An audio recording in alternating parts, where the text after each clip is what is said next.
everyone! Hello! And welcome to Kirsty and Bryony's Comfort Zone. I am Kirsty. And I am Bryony, and we dive into the world of dreams and try to figure out what the heck is going on. Oh, what's going on?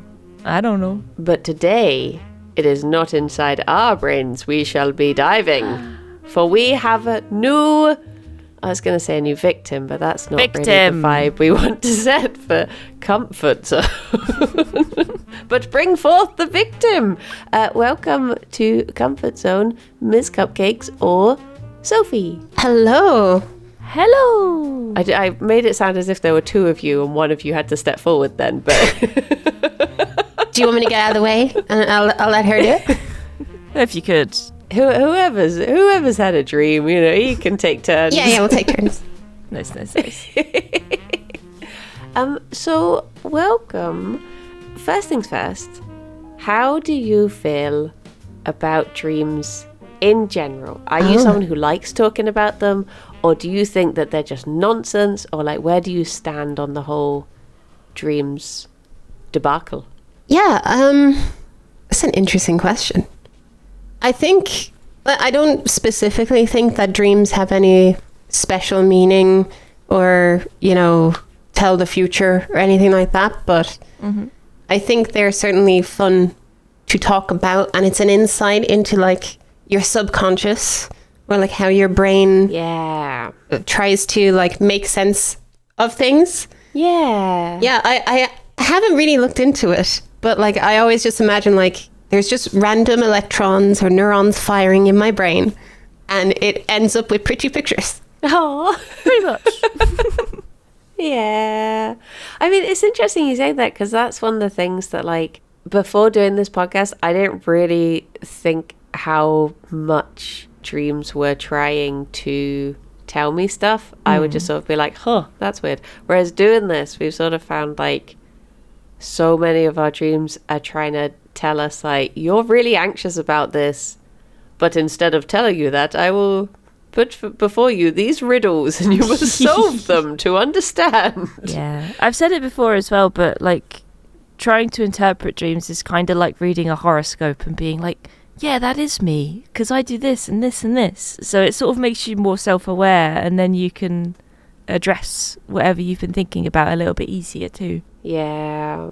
So they're pretty handy.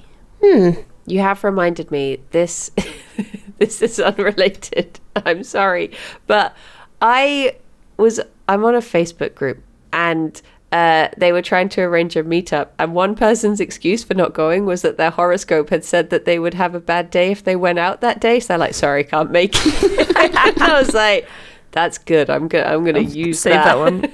So horoscope just says it's a bad idea, so, you know, better stay in. The vibes just aren't right today. I'm out. Also, when you are dreaming, do you dream in first or third person, typically? Oh, I didn't know you could dream in third person. Oh my gosh. I always just... Brady is like pulling ahead with the amount of people who dream in first person. I think you're just special. You dream in third person? Yeah. That's wild. I dream in third person. I don't think I ever dream in first person. So do you immediately know it's a dream then if it's in third person? Not really. I'm not really that lucid when I dream, so I'm just sort of like, here I am. I'm doing stuff. There's. Well, the thing is, in waking life, I kind of think in third person as well. I don't really think about being in first person, so it's really weird. I guess I'm just permanently disassociated. Kirsty's just that much of a gamer. Yeah, she's just controlling a character. Yeah, exactly. All the time. I like, you know, yeah, like obviously I'm in first person all the time, but if I think back on a memory, it'll be in third person. I don't know why. That's really cool. That's just the way my brain's wired, really. Yeah. Have we ever had someone say that they also dream in third person? I think we've had at least one. Was it you? But for the most part, maybe, yeah. So we got Kirsty on as a guest. Yeah. Hey guys, we couldn't get anyone on, so I'm guesting this week. I think I've maybe had a couple of third person dreams, but yeah, the standard is first. Even if I'm someone else, I'll still be seeing through their eyes a lot of the time. Okay, hang on. Do you dream that you're someone else sometimes? Yeah. I don't really. Yeah, I don't think I do. Even though I dream in third person, I rarely dream that I'm someone else. I once had a dream that I was a man and I was a menace. Oh my god. In what way? Oh, just swanging around everywhere. Swanging around.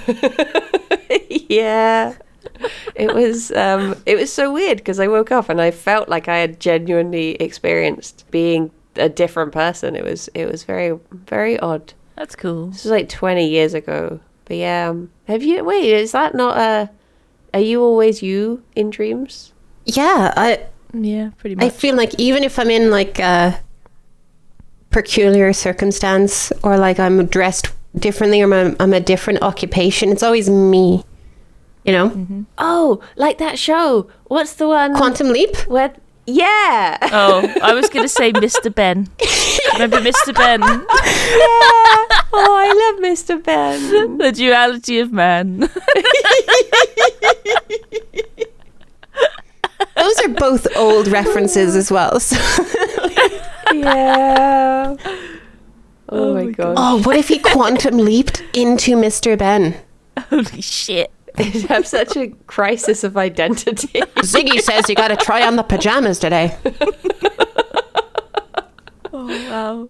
Do your dreams tend to have do you have any reoccurring themes, or are they always a bit of a wild ride, or? So I'd say overall, I generally don't remember dreams, but I have a dream that's like set in the same location over and over again, and it isn't really like I'm doing anything special, but I know it's not the same dream over and over. It's in the same location, and it's not a real place. It's a place that only exists in my dreams. Oh, that's cool. But when I'm there, I know the layout perfectly. Like I could tell you where everything is. Oh. And like looking at it while awake, the layout doesn't really make sense. But Yeah. it makes perfect sense when I'm there in the dream. And it's weird because it's kind of like the outside is kind of like in Camden Market. It's got those kind of like cobblestone paths outside. And you have to like step down a little bit in order to go inside the door. So it's kind of like that old, you know, I don't know if Victorian is the right word, but like an old shop, like that's been there a long time. Yeah. And then I go in and then there's a door in the back of it that you go out and like suddenly it's like a skyscraper and you're like 6 stories up. Oh, cool. Yeah, but it can't exist. But it does exist and it makes so much sense. I'm like, yeah, I'm just going to go to the back and I'm going to go down to the basement. It's like, I'm already in the basement. How can I go? I love it though. That's so cool. And it's recurring? Like you've dreamt of it like multiple Oh, yeah. times? Yeah, I think, let me see. I went to Camden Market with my mom when I was like 15. And I think it left a big impression on me and I really liked it. So I dreamt this at that point, and I think I've had that recurring dream like maybe once or twice a year since then. Oh my gosh, that Yeah. regularly. Wow. Is it sort of like you go through this building to get to your dream? Is this like your Mr. Ben changing room dream portal? That's interesting because it is like, so I go through like that initial old shop and then I'm in that kind of more modern skyscraper and then I go down a few levels and then I get into like a costume shop. I'm not even joking. Oh my And god. I'm looking for costumes. Oh my gosh, you are Mr. Ben. I'm not Mr. Ben. Are you sure? I don't know. Maybe I never thought of it this way. And maybe the times where I remember having this dream is when I haven't like stepped through this part of the dream to get to the actual dream. Like maybe it's been interrupted. I never thought of it that way before. That's so cool. So you said you've brought us a couple of dreams today. Yeah. Which one would you like to start with? Like, what is it? Like a recent one, or You could take your pick. So I'll briefly describe what I have. So I would say overall, I generally don't remember my dreams. Like when I wake up, I'll maybe remember like a fragment and that'll be it. Yeah. Like when you asked me if I wanted to be on the podcast, I kind of panicked. I was like, I don't remember any dreams.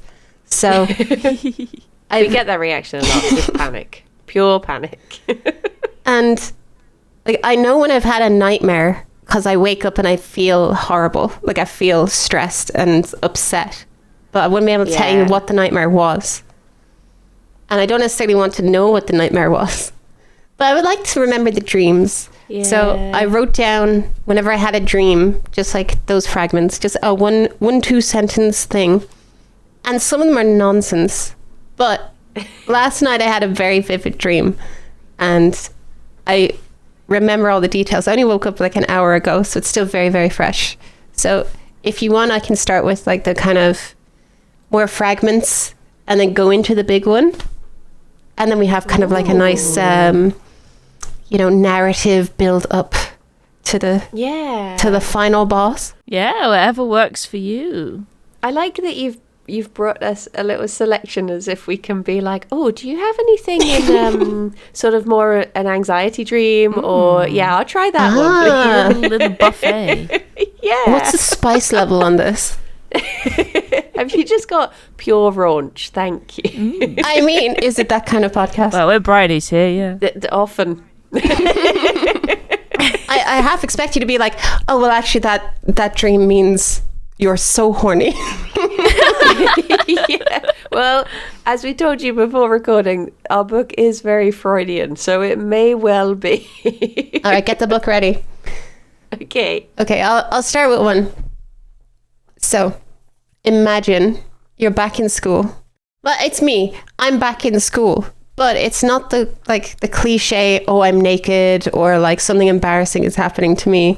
I'm just in school and I see my teacher from like 5th class. So that's probably like 11 years old or something. And I think actually that's probably too late to be learning how to spell. But for some reason we're learning how to spell. And she goes I before E except after C, which we all know. And then she goes on to say, except in a word like bought or caught. And I look around and everyone's just like nodding and like writing down. And I'm just here being like, what do you mean bought or caught? They don't have those letters. And that's all I remember. Oh my gosh. Oh my god. I immediately thought it was going to be... So Kirsty has a lot of like going back to school. Yeah, I have school dreams all the time. Do you have that cliche dream of like being naked? No, I don't think I've ever really had a dream where I've just been naked and been like, oh no, I'm naked. If I have, I don't remember it. I wonder where that comes from. Yeah, I'm not sure. I guess it's just one of those things like teeth falling out or whatever that people have quite a lot. Because I know you've had it, Bridie, but often when Bridie's naked in dreams, she doesn't care. Yeah, I'm naked in my dreams all the time, but I'm never bothered about it. I'll just sort of look down and be like, what do you know? And then I'll carry on. Does anyone else care in the dream that you're naked? No, everyone's just sort of vibing with it. It's kind of powerful. Yeah, definitely. But yeah, no, I often, if I'm having a school dream, it's because I've like forgotten homework and stuff like that. Like that is my like default stress dream. I'm at school, I've forgotten homework, or there's a deadline coming up and I haven't done the work. That's usually it. And I'm rushing. Oh no. I looked up school in the dream book and it says, school is an important part of everyone's life. In situations where we are learning new abilities or skills, the image of school will often come up in dreams. It is also the place where we experience associations which do not belong to the family, and they can therefore suggest new ways of learning about relationships. See, Freud. School may also be the place where we learn about competitiveness and how to belong to groups. So I guess with that in mind, it could be maybe you had a feeling of not belonging.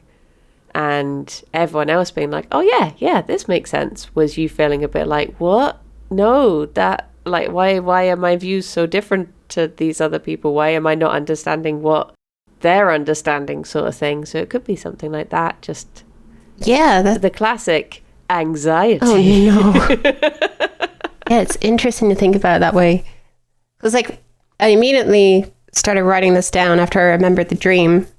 I focus a lot on like the specifics, like it doesn't make sense. I before E. What is my brain trying to tell me? But it's really like you need to zoom out and look at the bigger picture. And like, what is the situation that this is a part of?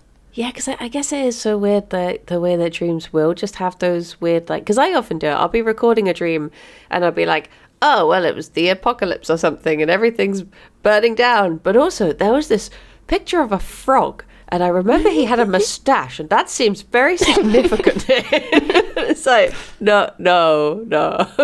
I kind of want to see that mustache frog now. Me too. Did I mention the teacher in the dream was also a frog with a mustache? Oh my god. Yeah. This changes everything. Would that not be crazy if like we found out that like all of our dreams were interconnected just simply by this one character who's a frog with a mustache?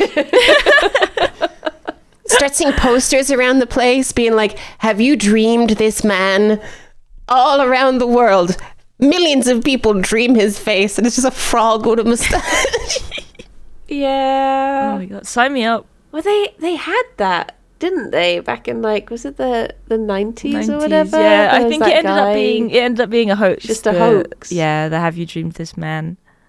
But there are like other things like it though, like with Hat Man and sleep paralysis. Yeah, have you heard of the Hat Man? I've heard of the Hat Man. I've never met him. I hope never to meet him. I don't want to meet him either, but I've heard of him. I think like in that sort of situation where it seems to be a cultural phenomenon, like simply knowing of his alleged existence and knowing that like, oh, if you have sleep paralysis, the Hat Man's going to show up. I think that lodges itself somewhere deep in the recesses of your brain. Definitely. And it causes you to experience that. Like if you took someone who's on the internet and they know about the Hat Man, and then you took someone who has no idea who that is, and you both gave them sleep paralysis somehow. In our cruel experiment, only one of them is going to see Hat Man. Yeah. The other one's going to see like a pink elephant or something. Have you ever had like sleep paralysis or anything like that? No, but it terrifies me. And I think Yeah. like I've had a dream where I had like a sleep paralysis moment, but then I woke up from the dream. You know what I mean? Oh, Yeah. okay.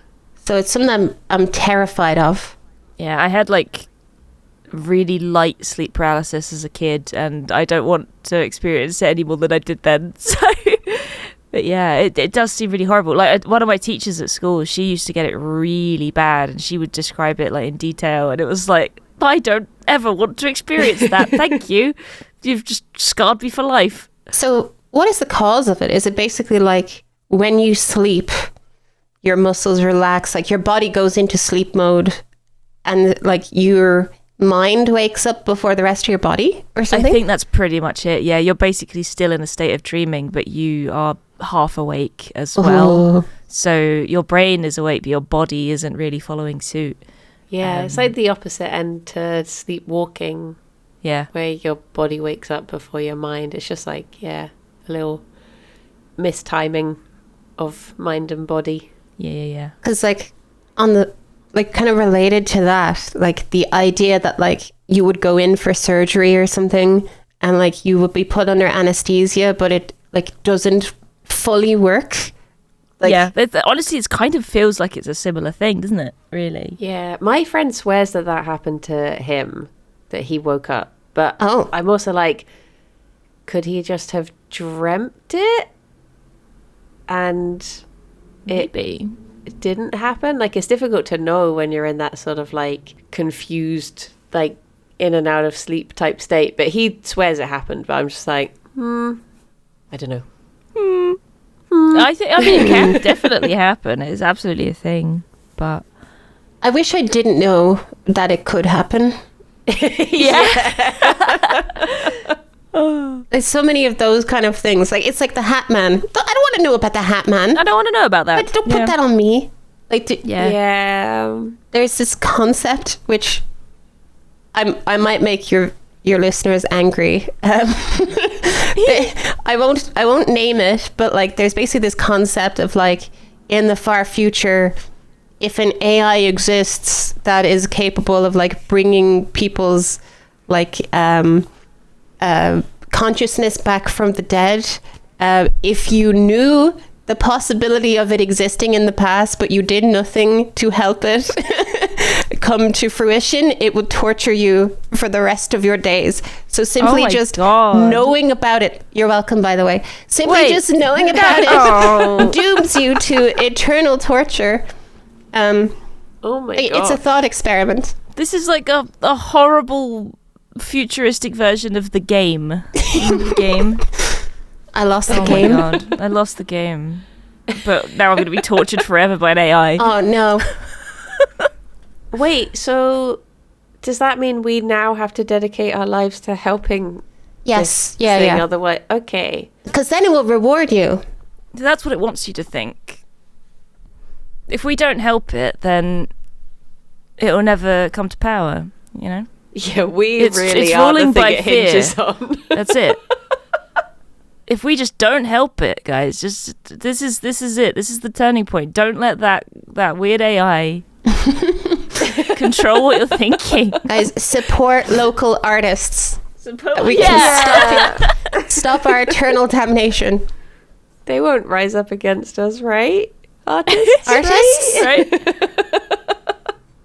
Joe, you've reminded me. I was thinking about this thing recently where, you know, that typical sci-fi trope of they get to bring back one member of an archaic species and they just happen to be like, oh yes, I know the thing that's gonna save you guys. I've got this. I was Mr. Science back in my day and I know this. And I was thinking, what if I was that person and they're just like, how does like a toaster work? And I'll be like, I don't know. I've got no idea. They'd be like, why this one? Why did they save this one? That's something that drives me crazy whenever it's like a TV show or a movie and an alien crash lands and is able to like build a hyperdrive out of like scrap that it finds around the place. It's like, if you liken that to like, oh, I'm driving my car. Oh, my car has broken down and all I have is a bunch of spoons. I don't know how an engine works. Why does the alien know how his like interstellar Chevrolet works? Yeah. Oh dear. Next dream. Next dream. The next dream. Summon the dream. All right, this one is another fragment. There's a little bit more to it, but so imagine. I'm setting the scene every time. Imagine, lights up. It is the future, but it's a dystopian future. Oh. And the horrible totalitarian powers that be have decided that it is now illegal to allow bread to get moldy. Good. So the thing that stood out to me about this dream was one of those like kind of propaganda posters with like a scary face, and it just said, if it's stale, go to jail. Oh my god. Oh my god. And that's all I have. Like it. And I was trying to make sense of this like dream, like, okay, what happened in this society that like is there like a power to mold? And I'm thinking, okay, maybe Louis Pasteur doesn't exist in this reality, so we never discovered penicillin, we never discovered pasteurization, and the government doesn't want the people to find out because there's power in pasteurization. Oh my god. That'd be the resistance name. Power and pasteurization. Power and pasteurization. Yeah. Oh my gosh. See, that is one take, and I think that's a very good take, because the first thing that came into my brain was just the leader was a giant loaf of bread. Oh. And to make any other bread go moldy would be sacrilege. Interesting. You don't want to upset the bread lord. The loaf lord. Oh my loaf. god. Yes, my loaf. Is there a thing like, it's still okay to eat bread in this universe, right? Oh yeah, you can go to the shops, you can get bread. I wouldn't risk it though. But if you let it get moldy, like there'd be guys that came, they'd inspect.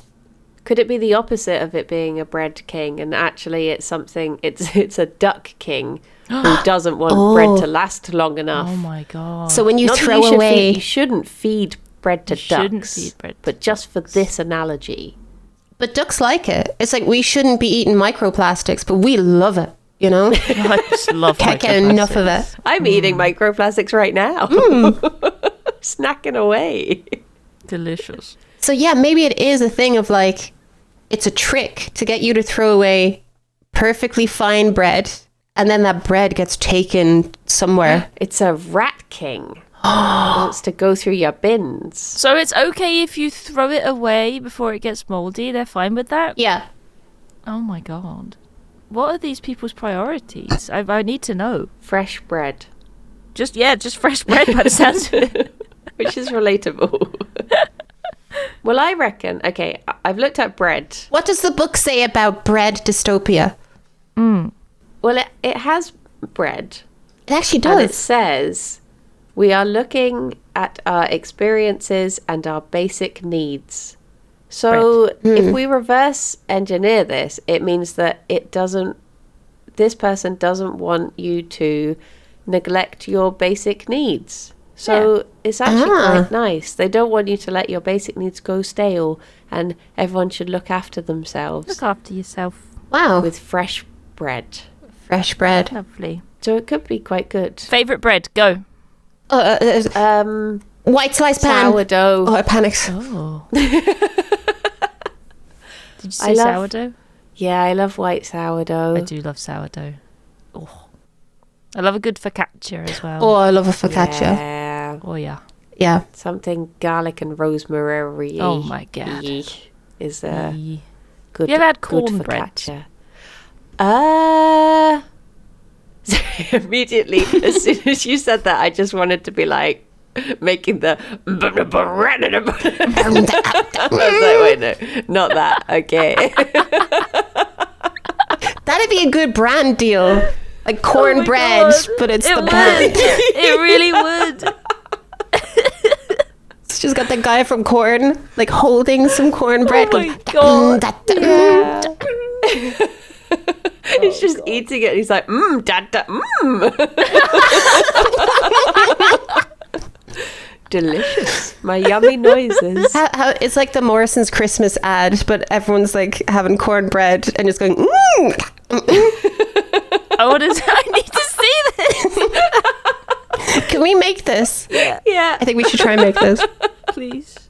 I don't know if I've ever had cornbread. I've had soda bread, but not cornbread. Yeah, soda bread's pretty nice. Cornbread is nice. It's very dense. Or at least the cornbread that I've had. I don't know if we have very good cornbread here, but they used to do it at Asda, and it's very dense, but it's very nice. It's very tasty. Is it designed to be had with gravy and stuff? I think so. I don't think it's meant to be just eaten on its own, because it is a bit dry and dense, but with stuff, it's very good. It's very good. But still not as good as a bit of sourdough. Like sourdough is great, but Yeah. I quite like a Cuisine de France, just baguette, like that big one. Oh, yeah, that's true. You know, you get one fresh and you just like rip it open and just, Yeah. Like I could eat bread just by Same. itself. You know? Love bread. I It's love like bread. when you're reading a fantasy book and they're describing like the king's feast, and I'm just like, yeah, blah blah Where's the blah, bread? courses for days, and then you read the peasant section and they're just like, I finally got a hill of bread, and I'm like, yeah, tell me about the bread. Tell me about bread. That sounds good. Okay, question. Where do you stand on brown bread? I love brown bread. I try not to stand on it, Yeah. especially if I'm gonna eat it. Is it too late to leave this podcast? Yes. Okay. Well, I've got a life hack for you, okay? Oh. You cut yourself a nice slice of brown bread, okay? You get a pan, drizzle of olive oil in there, bring it to heat, toast that bad boy. Bit of olive oil, nothing else. You get a nice crisp on that brown bread, and it's like, I thought you were about to say, get the oil in the pan, get up to heat, throw the brown bread in the trash, and throw some white bread in the pan. See, I don't think it would work with white bread. It has to be brown bread. Yeah. I do like brown bread. It makes me feel like I'm making a healthy choice. If I eat brown bread, I'm like, yes, I am very cultured and mature. See how I eat the brown bread. It's like going to I'm Subway grown up now. and they only have whole grain left, and you're like, yeah, I guess I'll be healthy today. I suppose. But that's not bread, right? It's cake. Yeah, Oh, Subway bread is yeah. classed as cake, technically, because it's got so much sugar in it. But if it's brown cake, it's fine, right? Yeah, it's healthy. Then it's Chocolate healthy. cake. Can you get chocolate bread? Yeah, I think so. You mean pan au chocolat?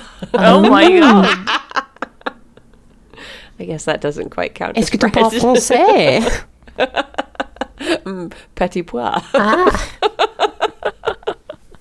We're going on a crazy tangent, but petit pois are like yeah. top tier, right? Yes. Yeah, I love. Definitely. I got in trouble with this. I said that I like tinned garden peas, and people were like, "Why would you get tinned peas? What's wrong with you?" And I was like, "Because they're the better peas are in a tin." Yeah, there's nothing wrong with tinned peas. It's like you can get like tinned new potatoes. Yeah. Can you? Yeah. Yeah. I like them. I think they're great, and they're nice and easy to just. Oh, I need potatoes. Bam, here's a can. I Fill think 'em. Okay. if I'm putting them in like a curry or something, I'll use tinned potatoes. I wouldn't Yeah, tend to it's have just them as easy. like a side. So what I'm imagining now is this like a baked bean sized tin, and you open it and there's just one potato that's One potato. approximately the size of a tin. Oh my god, that would be incredible. But no, these are new potatoes, so they're like the little ones that are. Yeah, and they're peeled, so they're like just And they're weird little peeled, yeah. fleshy Oh, potatoes. are they in like a brine or a sauce or like some I think liquid? they're usually just in water. Yeah. Yeah. They're Tin they're not taters in like water. the best, but they're nice and easy, and if you need potatoes really quick, it's like, yeah, that'll do. I find tinned things quite nostalgic because when we used to go on camping holidays when I was little, we'd have like tinned veg Yeah. with our meals and stuff. And yeah, so just tinned vegetables taste of holiday to me. Yeah, fair. I actually have a dream. It's not like Oh. like you go to sleep dream, but like something that I aspire to do someday. A dream, Oh. and that is to go camping and to make beans over a campfire. And I just imagine like a tin of beans on top of the fire, and then you eat the beans. And I don't know why. It's something I really want to do at some point in my life because I've never gone camping, and I really want to go camping. Really? Oh No, my god. Go camping with us. We both Yeah, love let's go beans. camping. And Okay. we love camping. I mean I'll be in town. We can make this dream come true. We could organize that. We're just going to camp in Queen Square. Yeah. Yeah, we went camping kind of recently, and we made a bunch of stuff over our little camp. Well, it wasn't a fire Yeah. technically; it was like a stove. Little stove, yeah. And we but forgot a knife, so we were chopping. We cut cherry tomatoes with scissors. But we forgot all of the cutlery. And But we we ate made spaghetti with a do. spoon. Yeah. I love the idea of just kind of like campfire, and there's like logs on the ground around the campfire that you're sitting on, and someone is playing the guitar, and then it's just kind of like nice vibes.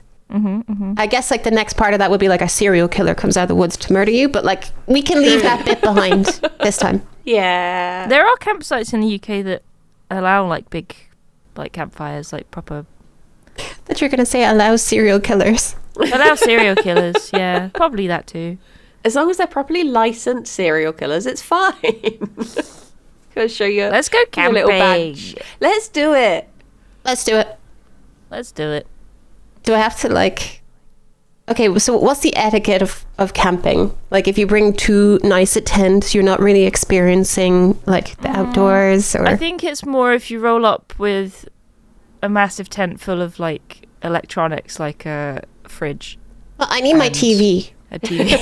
Yeah, I like to go to Netflix and put a 4K fireplace on. Yeah. Fair. Yeah, but the stars are your TV when you're camping. True. I love the stars. I love just like looking up at the sky and just thinking about like how far away those stars are. Oh You know? no, I'm the opposite. That terrifies me. Oh, really? Space really scares me. I have such a phobia of Brian Cox because of it. Like every time he's saying, scientist. like Yeah. like every time he's just like, oh, if you look at this grains of sand, that's 1 billion billion stars per grain and I'm just like, shut up, stop it. It scares me too much. Like the idea, space is so big. Yeah. Yeah. I love looking up at the stars and stuff, but yeah, I would never go to space. That is just my idea of hell, I think. Like, Yeah. the thing that scares me in space is like the sheer kind of scale of celestial bodies. Like Jupiter as a concept scares me so much. Like just imagining being in a spaceship next to Jupiter and that it takes up all of your eyesight and you can't see anything, and it's like that gives me even talking about it like makes me Yeah, it's horrible. like the Really Earth is big, but like really it's tiny compared to It's everything nothing else. at all. Yeah. Yeah. Oh, Yeah, I could never do it. Space, ugh, bleh. Like, I don't like the ocean. The idea of going to the bottom of the ocean terrifies me, and going to space is exactly the same thing. It's just vast nothingness, and if you take one wrong step, you are dead, and it's horrible. Yeah. On the flip side of that, I do like learning about the names of the moons on planets I like looking at them from a distance. because that's Greek mythology and that interests me. all right. What's your favorite non-Earth moon? I quite like that Jupiter has Ganymede. Ganymede's good. Because Yeah. he was just Zeus's, who was Jupiter. It just his little sexy cupbearer, and he just thought he was really sexy, so he stole him from his city and made him immortal. And he's just like his little himbo drink bringer, and I'm just like, that's quite cute that he gets a moon. What about you, Kirsty? What's your favorite moon? The first one that came to mind was Callisto, but I have no particular reason for it. That's a good choice. It sounds like the ice cream. It's just a nice name. Calypso. Sounds like the ice cream. Yeah. I've just had this Calypso, and it is fucking minging. Sorry. Minging. Paradise Punch Lemonade. Suck your dad.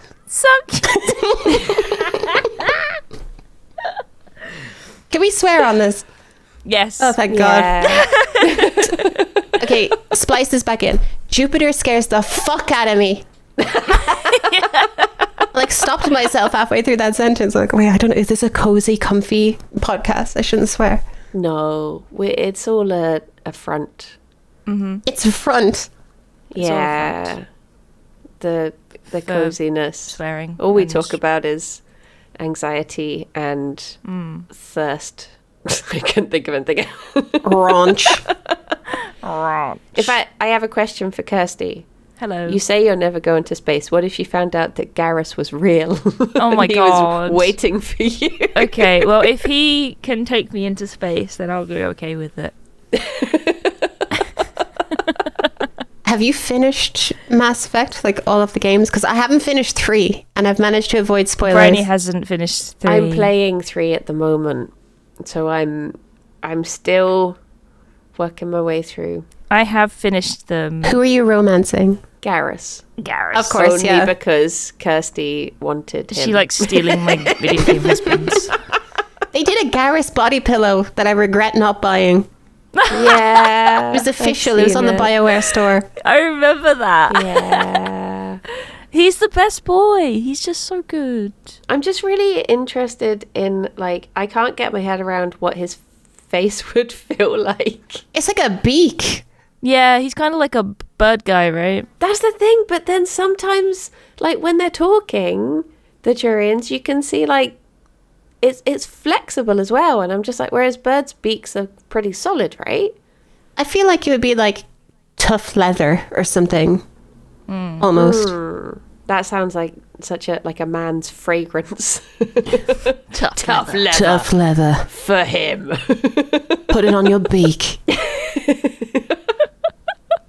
It's a funny thing, actually, like how men's perfume, or I guess aftershave, is marketed like charcoal and like, you know, all of these rough and tough words. Smells like exhaust fumes. Yeah.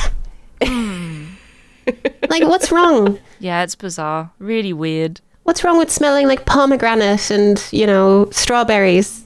Exactly. Yeah. I hate gendered marketing so much. Yeah. It's so ridiculous. Like I think like the most ridiculous one that sort of became a meme was do you remember Bic, like the pens, Bic for her? Oh yeah. Yeah.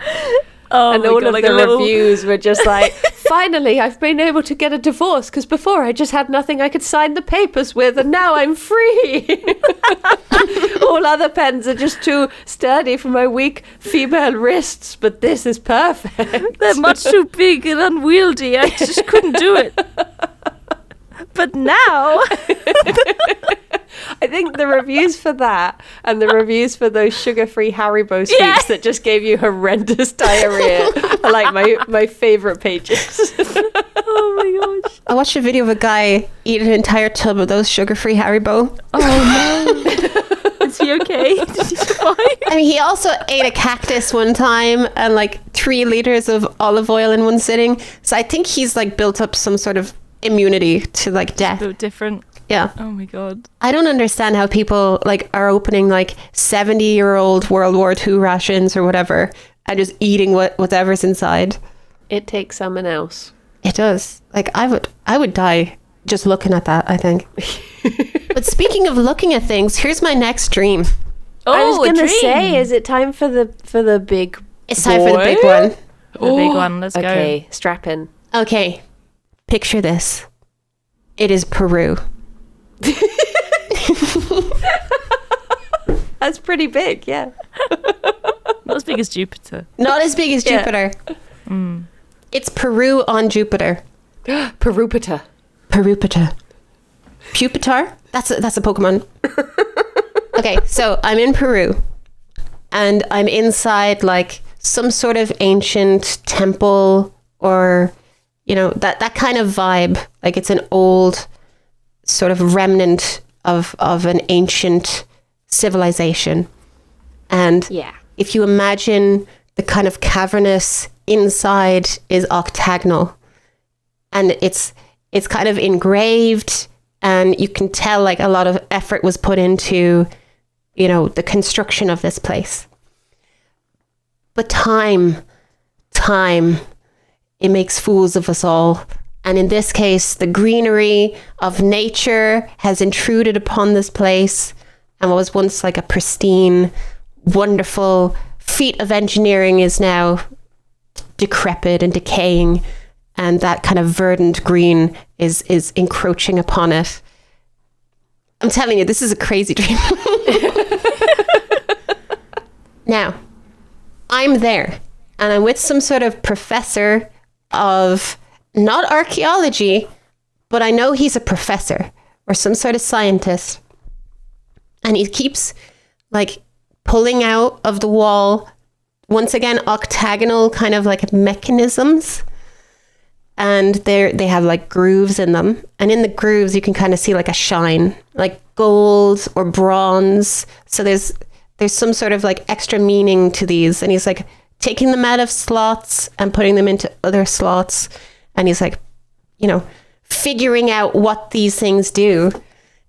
And I just remember him saying like, we need to activate the device before they get here. Oh my gosh. And now I'm thinking, oh, this isn't like an ancient ruin. This is like a machine or like a ship, or like there's something else here. Like there's some sort of like technology. Maybe it's a time machine. I don't know. And like each time he puts something in a slot, like something moves. There's like movement, or like doors are opening, or like stairs are appearing. And we go on to like the next part. And there's just kind of like this faint light like coming in through like a crack in the ceiling.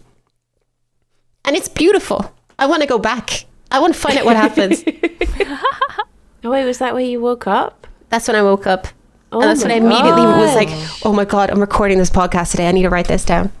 So I don't know who they are. Like, is it like government bigwigs trying to like stop us from discovering something? Or is it like the locals don't want us to like disrespect their ancestors? You know, I don't know.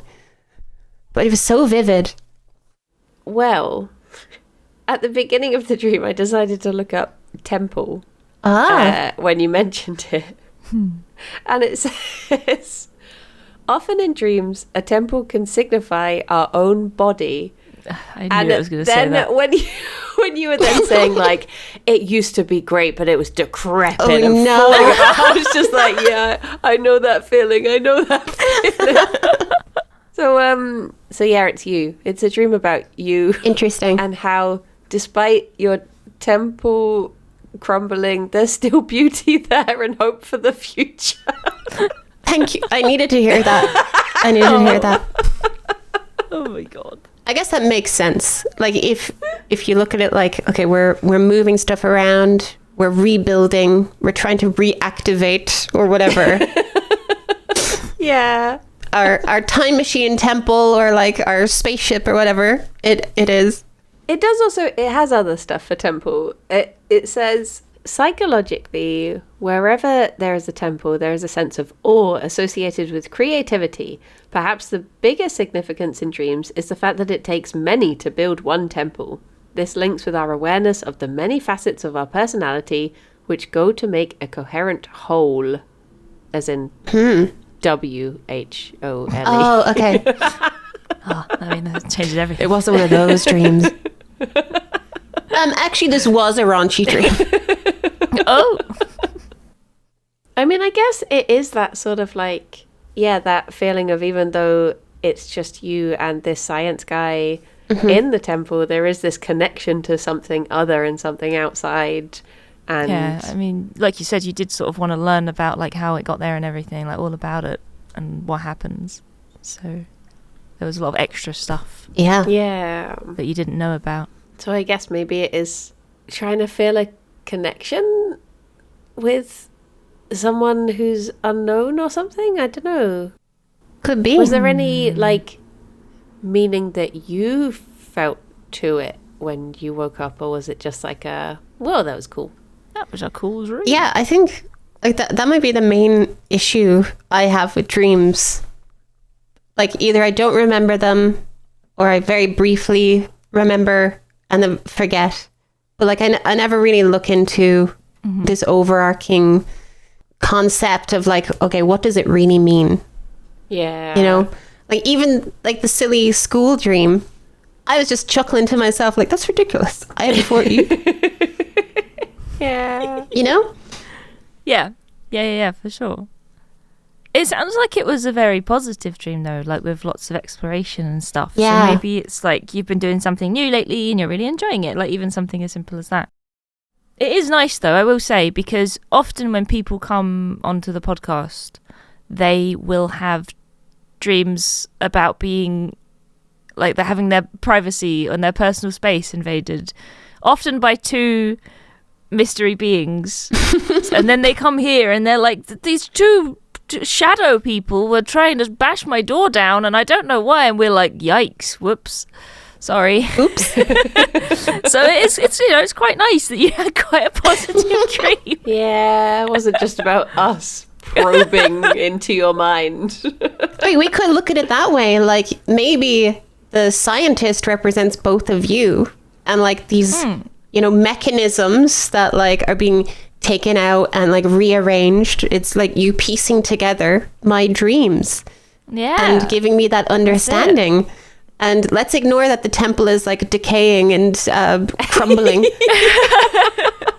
Yeah, that could be it. I'm gonna moisturize after this. We're like the inside out little guys all up in your head, just moving stuff around and probing around like, what's in here? What does this do? Like there's something like about this dream that made me really think about like, I don't generally question in dreams why I'm in like a certain circumstance at all. You know, like, okay, I'm in a temple, I'm exploring an ancient ruin.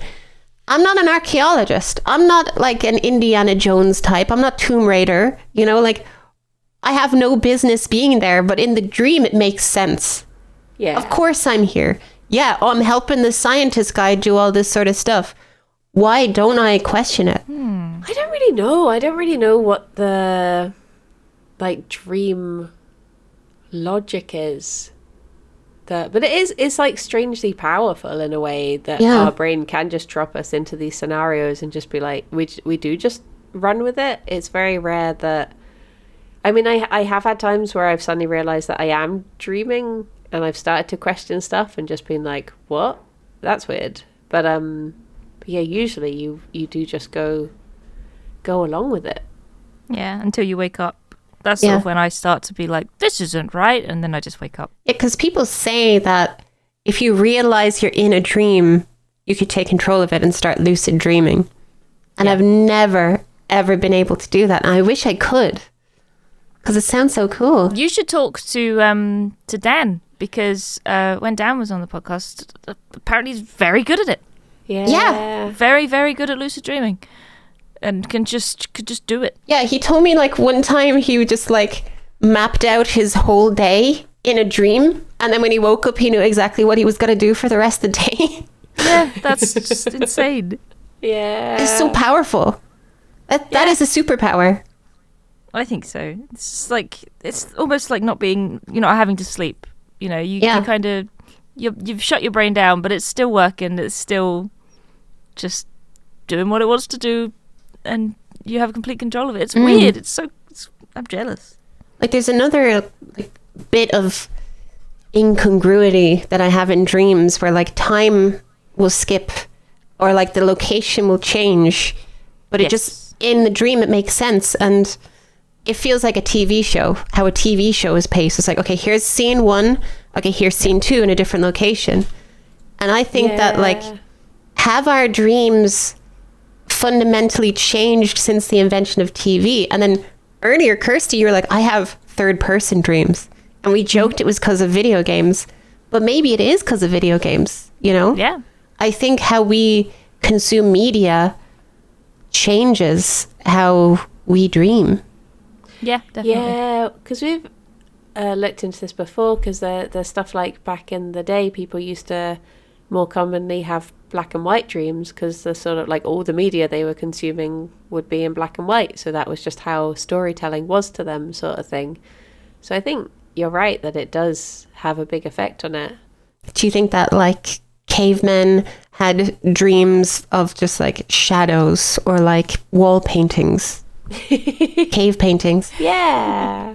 Like at what point do you go from just being like, this is my lived experience and I'm dreaming about that, to like, I'm dreaming about like the concept of the story of my lived experience? I think like I am sort of fascinated to know, I mean there is no way to know, but I am fascinated to know what earlier people did think dreams were, because like in a lot of mythology and stuff you have like, you know, I was visited by the gods in a dream to tell me this and this, and it like with in the Iliad, like Agamemnon is visited to be told this is how you can win the war, and then he does it, and then it's just like, no, that didn't work at all, it must have been a trick dream sent by Zeus to trick me into doing it. And it's like whichever way it went, they would still be like, it was definitely a message from the gods though, it's just that they wanted me to fail, or no, they wanted me to win, sort of thing. So, and even things like people thinking that if like during the witch trials, if you dreamt of a woman, you could be like, she visited me in my dream, she must be a witch. She's a witch. Yeah, the whole thing, it's really interesting. We've kind of touched on it a little bit before, but it's like originally there was a lot of like, oh, it's the gods visiting me, etc., etc. But then with like, I think the rise of Christianity and a lot of pagan beliefs being sort of pushed to the side a little bit, stuff like that became more, I don't know, like, I don't say bad, but they weren't really looked on very favorably. So it was like, oh, she's a witch, etc., etc. Whereas previously to that, it was like, oh, it was a fairy. A fairy visited you and like sprinkled their fairy dust and made you have a dream, or it was a nightmare that visited you and made you have a spooky dream. Yeah. But then, eventually it became a thing that was more of a negative experience, wasn't something that you should listen to, otherwise it was unholy. So yeah, there's lots of different things that contribute to it. In that way, it must have been quite like a self-fulfilling prophecy of like, if you are scared of being seized by the devil, and then you're scared about that, and then of course you're going to dream about it, and then you're going to be like, oh my gosh, it's happening, like the devil did visit me in a dream, sort of thing. It's like the Hat Man. Yeah. Yes, the Hat Man is the modern day devil, and the frog with the mustache. Oh my god, he is the savior. He's going to show up tonight. I hope so. Yeah, I can't wait. I would love it if one time our dreams did sync up and we were both like, yeah, I had a dream last night. We talk about it and we're like, wait, what? Oh my god. And I hope it involves a frog. Me too. Well, there you go. Thank you so much for bringing us your dreams. I hope we've been some help or interest, maybe. Tell us we're good. We're very needy. You're so good. Thank you so much. Wow. You've changed my life for the better. Thank goodness. I'll tell you how I really feel after we stop recording. Oh no. Oh, okay. Wake up, Bryony. Oh no, not again. Wake up. Not again. I've got to go record the podcast now. Oh. No. Could you imagine this was the dream and then the actual recording of the podcast was like, yeah, I don't really have dreams. And that was like, no, the temple one. Tell us about the temple one. Temple? What are you on about? Tell us about your decaying body. Where can people find you? They can find me on twitch.tv/MsCupcakes and also on Blue Sky, Twitter, YouTube. If you Google MsCupcakes, I'll probably show up. Probably. Nice. I think. I would hope so. But we'll put a link in the description on YouTube anyway. Yeah. So people can find you even if their Google isn't working. Ooh, thank you very much. And then they can come and say hello. Well, let me ask you, where can people find you? Oh my god, we've never had that before. It's been turned around onto us. I don't know what to do. I'm taking over this podcast. Oh no. Listen, thank you so much for coming on the podcast. It was great having you here. Oh, it was a pleasure. Anytime. We didn't really get to talk about your dreams, though. You were just kind of true. talked about my dreams. Oh, we were terrible guests. I'm sorry. We do better. I don't think I'm going to have you on this again. No. Oh. It'd be really funny if like next week's episode was just me by myself. There's been a coup. Comfort zone. I think that's something else. That's something else. No, that's my dreams. Oh god. Oh Lord. Oh well. Thank you so much, Sophie, For having us. for having us. You're welcome. And thank you You're welcome. everybody for listening as well. And until next time, everyone, we hope. Bye-bye for now. Bye-bye. Bye.